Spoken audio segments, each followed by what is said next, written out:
These are brush pens, and they are one of my favorite tools when it comes to applying color in a drawing medium.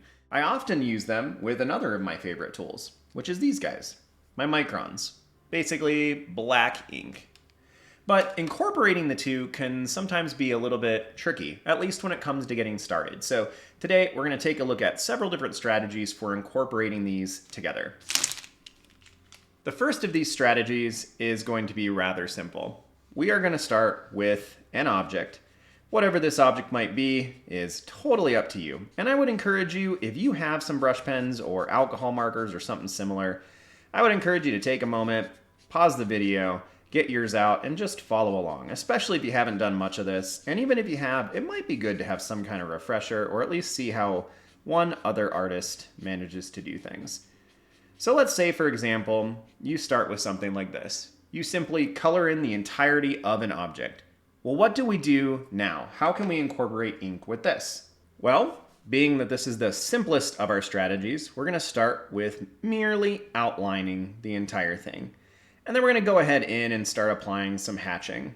Now, obviously, there's a lot of different ways that you could texture an object like this. I'm going to go with my default, which is just small cross-hatching and hatching. In fact, I probably won't even use any cross-hatching on this, but we'll see. I don't often know exactly what I'm going to get into until I start moving through it. The idea here is that this object is basically this color, and the hatching is allowing us to differentiate some areas where there are either shadows or where there is just a change in hue of the object. The object is slightly darker in certain places. This is probably the simplest way to apply these two mediums together, by laying one over top of the other. There isn't a whole lot of thought that goes into this. You don't have to consider exactly where the placement of the brush pen goes. You just have to consider where your hatching marks would go. And if you, like me, spend the vast majority of your time with pen just using pen alone, applying some color is such a wonderful differentiator. It allows things to look so much more intriguing and interesting, especially if you have a bunch of brush pens and a lot of different colors to play with. Now, obviously, if you wanted to get more complicated with this, you could use some grays as an undertone and then do the green over the top, which would also apply some gradations. Or you could use several different greens, darker greens at the bottom and lighter greens perhaps at the top. Maybe you could even leave part of it white at the top. Or if you get really, really fancy, you could take an acrylic marker over the top and add in some white. But this strategy is pretty straightforward. And that's why we're starting with this one. And that's what it might look like at the end. Well, let's go ahead and move on to strategy 2. For this second strategy, we are simply going to make an outline. So we're going to do the similar kind of object, and we're just going to do an outline. I might broaden this out in a couple of places just so it adds some contrast and it's a little bit more interesting. But that's basically all we're going to do for that. Now, let's go ahead and apply our pen marks again. These brush pens, by the way, are King Art twin tip brush pens. And this ink pen that I'm using is a Micron 01, which is a 0.25 millimeter tip. Okay, we have our border around this. It's not totally necessary to have that border, but I find for my sake, it usually helps. Now we're going to follow a similar process here. However, since the object is a lot lighter, I'm not going to spend quite as much time texturing the entire thing. There is an implication with this that the surface of this object is a lot lighter in hue, perhaps receiving much more direct light than the one that we worked on prior.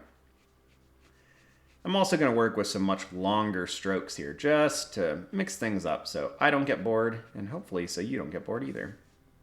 I like using this strategy, especially as I'm starting things. Sometimes I will work back in and will play a little bit more with the colors later. But sometimes this is a really good way to start things. You might also be wondering why I am starting with the brush pen and not with the ink pen. And there's a really simple reason for that. The ink has to dry entirely before the brush pens go over it, otherwise it will smudge. Sometimes that drying entirely can be very, very swift. Right now I am working on Bristol paper, which is wonderful for pens and for ink.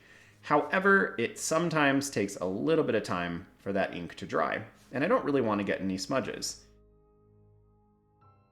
Considering the tip is so small on this pen, it's not going to smudge my brush pen work, so I don't have to stress about that. You can, of course, work entirely with ink, let it dry, and then come back to it and work with the brush pens over the top. That's what I do the vast majority of the time, but as this is a fairly quick demonstration, I find this is a good strategy.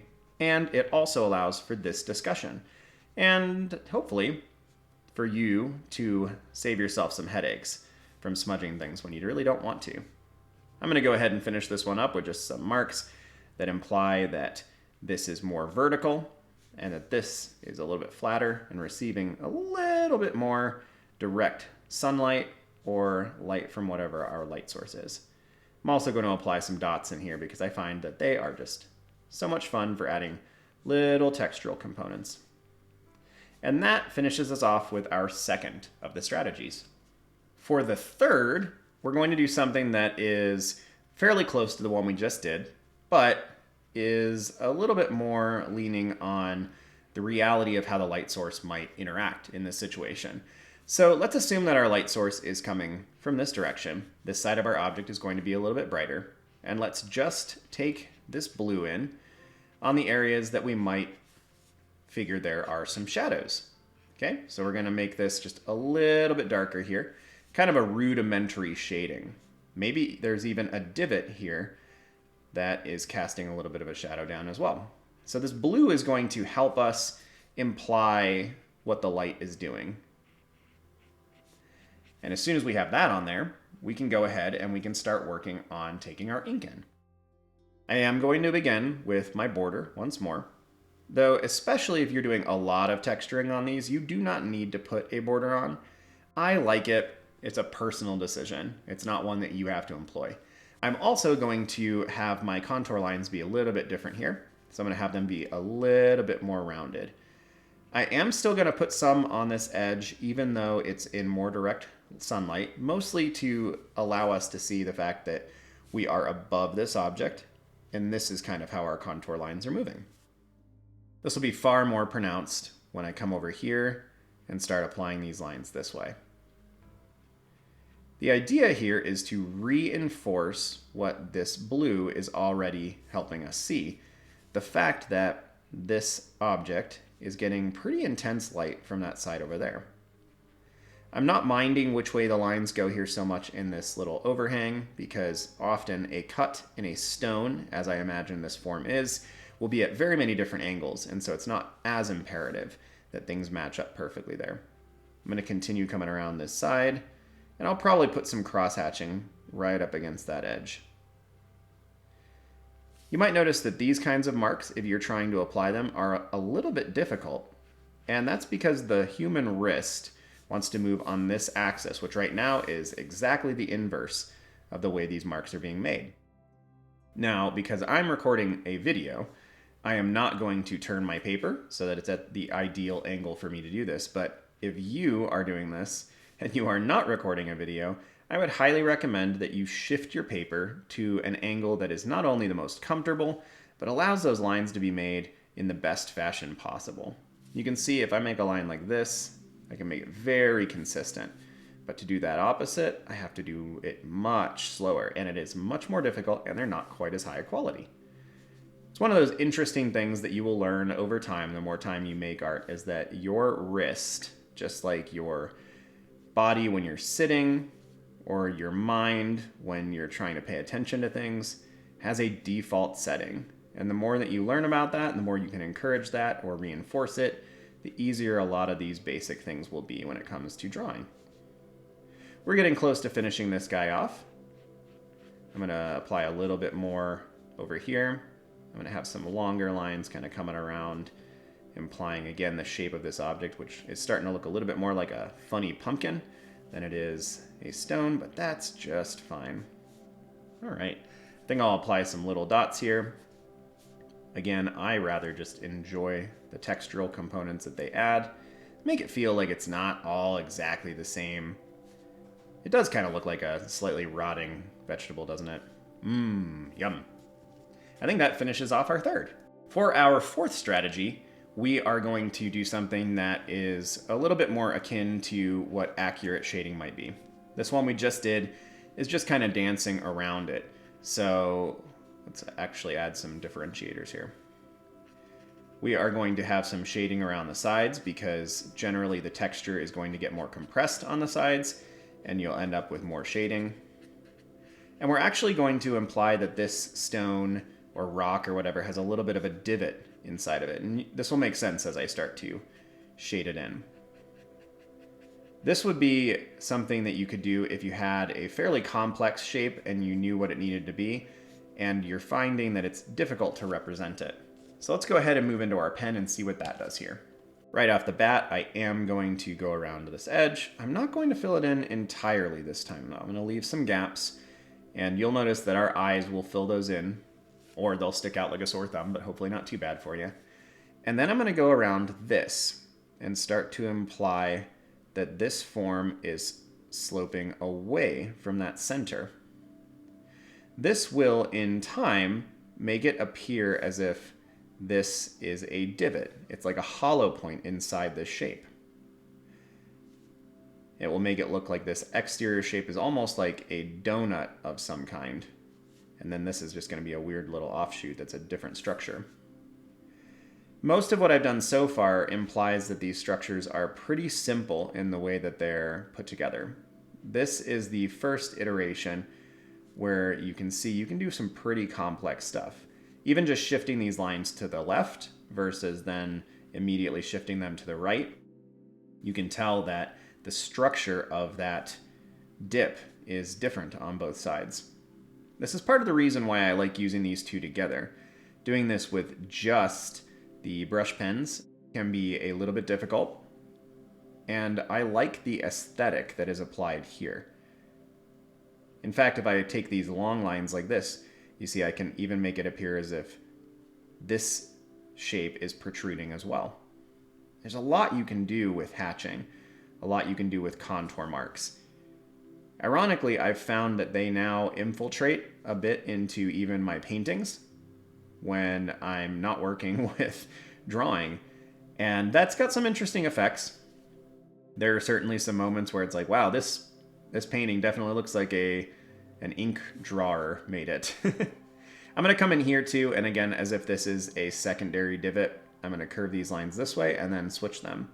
And it looks as if there's some, extra ancillary hole kind of in the center. And obviously this is a far more complicated and honestly far more interesting shape than a lot of the other.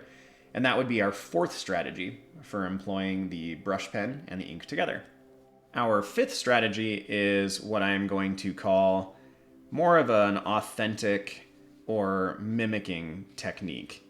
So in this, I am actually going to think about this brush pen as not being an entirely separate tool from my microns, but I'm actually going to think of it similarly. So if my light source is coming from that direction, I'm going to shade these portions in pretty dark, and then I'm actually going to apply some hatching with this itself. Now obviously this would be fine if this is all you did. This would still indicate what you're indicating, what you're trying to communicate with your drawing. But you'll find that if you layer several things on top of one another, you will get some different and often more intriguing results. And so that's what I'm going to do here in just a moment.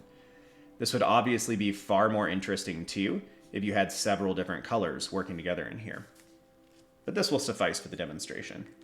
We're going to take this ink around as we have, but we're going to pay closer attention to that border, as I made sure with the brush pen to actually get some interesting marks there on the side.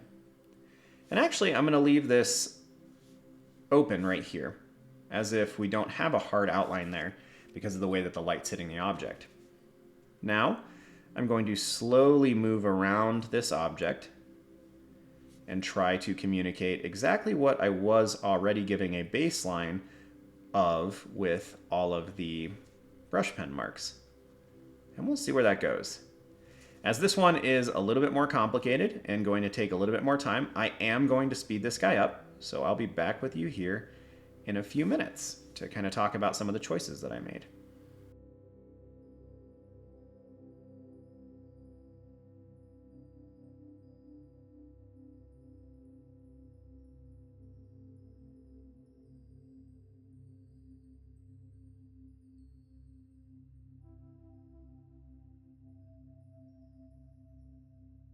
You might notice that I am shifting the direction my marks are going a lot more frequently on this than I have on prior ones. Each time I do that, I am indicating a plane shift. So if you look right here, we've got a plane that is essentially a chunk of rock that is moving essentially that way, and then below it, it shifts, and then below that, it shifts again, and then below that, it shifts again. The idea here is that each of these batches of marks are indicating which way it's going, not just by the directionality of the mark, but you can actually do it by varying how close together those marks are as well. And that will continue to indicate more information about the texture and the surface texture of that object. These are things that you don't need to think about necessarily in the early stages of learning how to use either of these mediums, but they are strategies that are going to make your drawings more convincing in the long term. And if you're anything like me, they will give you more things to focus on and therefore make it more enriching and more enjoyable for the long run.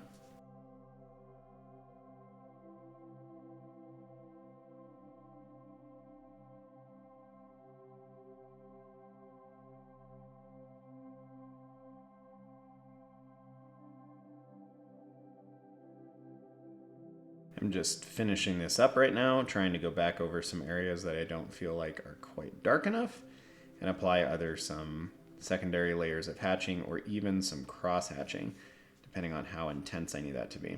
Cross hatching, of course, is just when you make your hatching marks and go back over them in generally a perpendicular direction. It will usually just make a surface darker. The problem with it is pretty simple, and that's the fact that these marks indicate direction, but when I do this, it rather destroys that. All right, well, let's get this guy kind of finished off, and that's the 5th of our strategies. This one is a lot of fun, especially if you layer different colors. Now, our last one here is going to be rather quick, and this is going to be kind of a modified outlining strategy. So I'm going to create my basic shape here, come around on the side, maybe give myself some marks for directionality so I know which way these forms are going. Kind of thinking something like a pumpkin.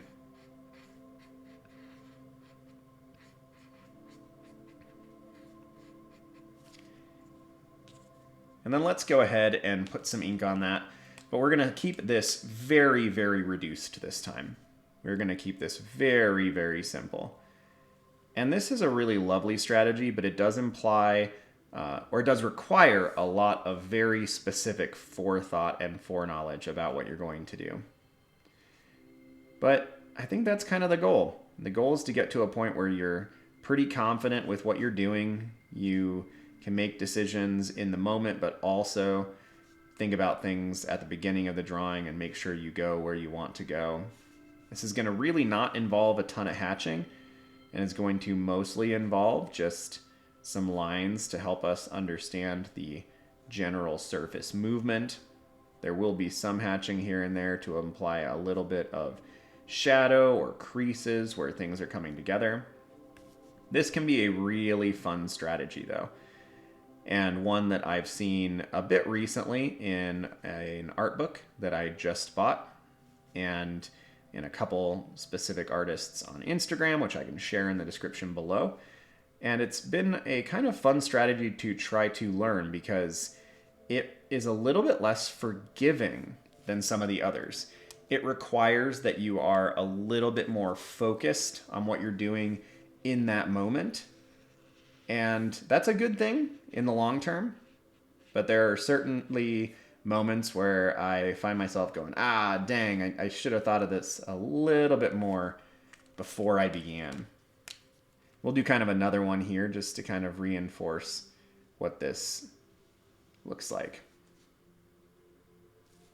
And it's just using the two very much in tandem to show you how an object is put together.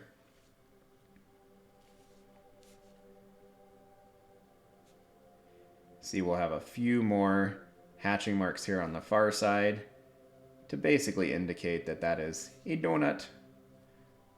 Or a toros, I think is actually the technical name of that shape. There, that is 6 different strategies for using and incorporating brush pens and standard black ink together. I hope this has been beneficial for you. I would love to hear some other strategies that you use or some ways of incorporating these in the comments below, and other things that we can explore in future videos, of course. And yeah, have a good one, y'all. See you soon.